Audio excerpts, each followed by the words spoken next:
Serbia বাদ দিয়ে অন্য যেসব দেশ আছে, আপনার বসনিয়া আছে, মন্টিনিগ্রো আছে, কোসোভো আছে, এরপরে আলবানিয়া আছে। তো এসব দেশে আসলে আপনাদের জন্য কেমন হবে এই বিষয়টা নিয়ে আজকে কথা বলবো। প্রথমত কথা বলি সার্বিয়া নিয়ে। দেখেন আপনারা 2023 সালের শেষ থেকে বা 2024 সাল থেকে কিন্তু সার্বিয়ার ভিসার যে কার্যক্রমটা সেটা শুরু হয়েছে। তো সার্বিয়ার জন্য কিন্তু অনেক মানুষ ফাইল জমা দিছে, এটা আপনারা সবাই জানেন। বর্তমানে এমনিতে 84,000-এর উপরে ফাইল পেন্ডিং অবস্থায় আছে। যারা আসছে তারা তো আসছেই পূর্বে। এখন আপনিও যদি সার্বিয়ার জন্য ফাইল জমা দেন এই মুহূর্তে, তো দেখা যাচ্ছে যে এই ফাইলগুলোর প্রসেসিং হওয়ার পরে কিন্তু আপনার প্রসেসিংটা হবে। আর এর মধ্যে একটা কথা আছে, দেখা যাচ্ছে একটা গ্রুপ কিন্তু সার্বিয়ায় ফাইল দিয়ে ফাইলগুলো আটকে যাবে। তা কারা আটকিবে এবং কেন আটকিবে? বা আটকিবে ওই সব লোক, তারা হচ্ছে দেখা যাচ্ছে যে এমনিতে অনেক মানুষ ফাইল জমা দিছে, এর ভিতরে হুট করে একটা সময় কিন্তু বন্ধ হয়ে যাবে সার্বিয়ার জন্য। দেখা যায় রোমানিয়া যেভাবে বন্ধ হয়ে গেছে, তো সেইভাবে যদি বন্ধ হয়ে যায় এবং সেই মানুষগুলো যারা ফাইল জমা দিয়েছে, কিছু সংখ্যক মানুষ কিন্তু ফাইলগুলো আটকে যাবে। এবং এমনিতে আপনারা জানেন যে সার্বিয়ার জন্য অনেক মানুষ ফাইল জমা দিছে। তো এখন যদি আপনি জমা দেন, আপনার ফাইলটাও কিন্তু দ্রুতগতিতে কাজ হবে বা অনেক পরে আপনি ভিসা পাবেন। এমনকি আটকেও যেতে পারে, এটা বলা যায় না আপনার নসিবের যদি থাকে। আর নসিবে যদি থাকে আপনার সার্বিয়া আসবে, সেটা ভিন্ন একটা হিসাব। তো এখন সার্বিয়া বাদ দিয়ে অন্য যে দেশ আছে সেই দেশগুলোতে আসলে ট্রাই করা কেমন হবে আপনাদের জন্য। এখন কথা বলেন যে সার্বিয়ার জন্য তো সবাই দিতেছে ভাই, সার্বিয়া বাদ দিয়েও কিন্তু দেশ আছে। আপনার কসোভো আছে, মন্টিনিগ্রো আছে, এরপরে আপনার বসনিয়া ট্রাই করতে পারেন, বসনিয়া ভিসা হয়। বসনিয়া এখানে সর্বোচ্চ বেস্ট একটা পন্থা বসনিয়ায় আসা। তো শুধু সার্বিয়া নিয়ে যে আপনি বসে থাকবেন বিষয়টা এরকম না। সার্বিয়ার সাথে আরো যেসব দেশগুলো আছে খোঁজ খবর নেন, এমনিতে ভিসা হইতেছে।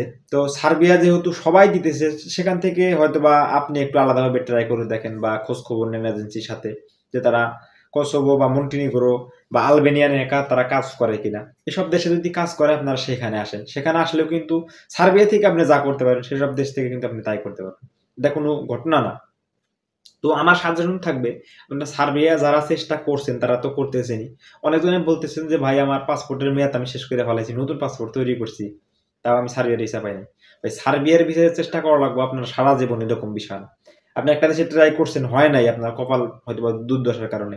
অন্য একটা দেশে আপনি ট্রাই করেন, বসনিয়া ট্রাই করেন, মন্টিনিগ্রোতে ট্রাই করেন, আলবানিয়া ট্রাই করেন, কসোভোতে ট্রাই করেন, ট্রাই করে দেখেন কি হয়।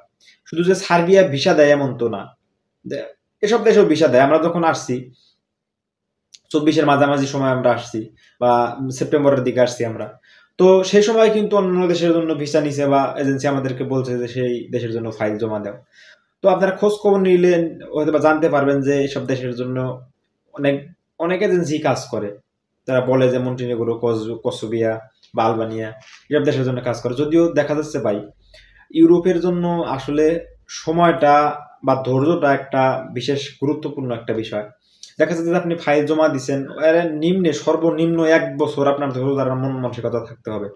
1 বছরের নিচে আপনার মানে কল্পনা করা যাবে না। এর আগে হয়ে গেলে আপনার জন্য ভালো। আর সর্বনিম্ন 1 বছর, এটা একটা রেঞ্জের ভিতরে থাকতে হবে সময়টা। কারণ দেখা যায় যে সব ভিসা আসলে সময় দিয়ে হয় না ভাই। অনেকের সব ডকুমেন্ট ঠিক আছে, সবকিছু ঠিক আছে, প্রসেসিং দেখা যাচ্ছে দেরি হয়ে গেছে, কিছু করার নাই। আবার অনেকজনের দেখা যাচ্ছে সবকিছু ঠিক আছে, অল্প সময়ের ভিতরে হয়ে যাইতেছে। এটা আসলে নসিবের একটা ব্যাপার স্যাপার আছে। আর আপনি পাসপোর্ট জমা দিচ্ছেন, আপনি টাকা দিচ্ছেন, সময় গুনতেছেন, দেখ আপনার হলো না, কিছু করার নাই ভাই।